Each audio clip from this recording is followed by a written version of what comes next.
Well, the Heels made history this weekend, but not in the way they were hoping. Until NC State's win Friday night, teams trailing by 9 or more with less than 2 minutes and 30 seconds remaining had lost 451 times straight. That record is now 1 win to 451 losses. In traditional Carolina fashion, the Heels were down 14-0 after the first quarter, but they then went on to score 24 unanswered points through the third. It's the fourth quarter where things started to get a little bit rocky for the Heels. With Carolina up 30-21, UNC just needed to play prevent defense, get the ball back, then run out the clock. On the second play of NC State's drive, Leary threw a bomb to Wolfpack receiver Emezi for a 64-yard touchdown. And again, the Carolina defenders let the receiver get behind them, leaving the player wide open with nothing between him and the end zone. But even after this touchdown, the Heels were still in the lead. State went for the onside kick, which in college football only has about a 24% chance of benefiting the kicking team. UNC's Trey Morrison had the first shot at fielding the ball, but his indecision and inability to commit to securing the ball gave two NC State players the chance to recover, which they did on their own 46. With 1 minute and 33 seconds left, Carolina's defense had to show up big. Unfortunately, after a detrimental roughing the passer call, followed by pass interference against the Heels, Leary connected with Emezi once again for an NC State touchdown to take the lead. Carolina couldn't mount the last-second comeback.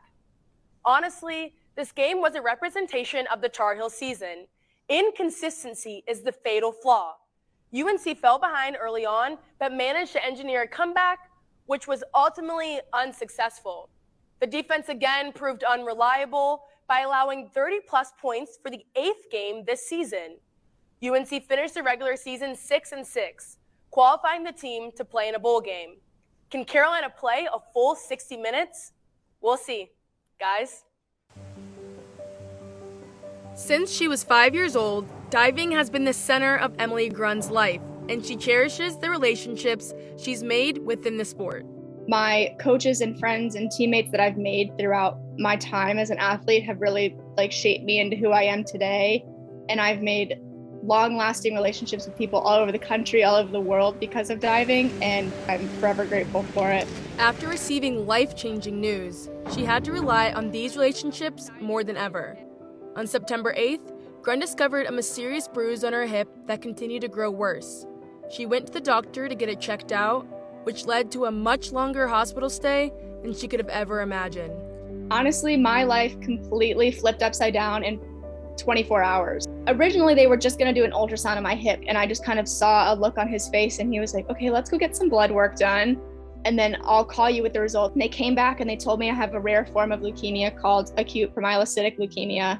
I die for Emily. When she needed it most, not only did Emily feel the love from her teammates on the UNC swim and dive teams, but she also received support from around the nation. A few days after I was diagnosed, I made a post on Instagram, and the amount of love and support that Instagram post got, I was not expecting that at all. And then I started seeing all of these teams, not only collegiate teams of junior divers, of little baby newbie divers doing it as well. People that I've never met and I will never meet in my life saying we dive for Emily, and that shocked me. I truly felt the love. Emily is now in remission and will continue with outpatient treatment and chemotherapy while gradually returning to what she loves. I'm Jasmine Baker reporting. It was the first time Georgia Tech has beat a ranked team since 2018.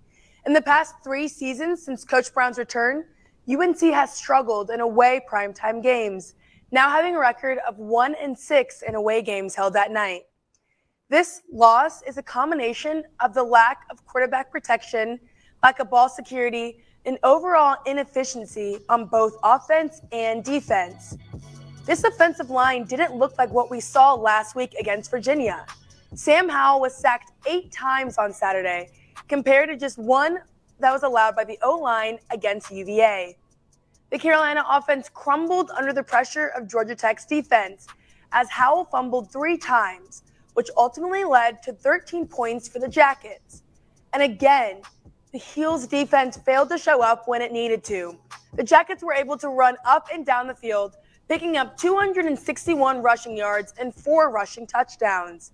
In previous games this season, the defense struggled with pass coverage, but it's now evident the guys on that side of the ball need to improve in both areas.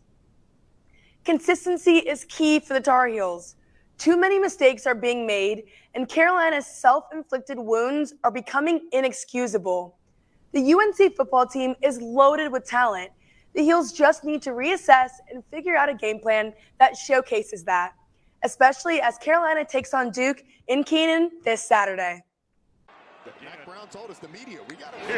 Here's Howell.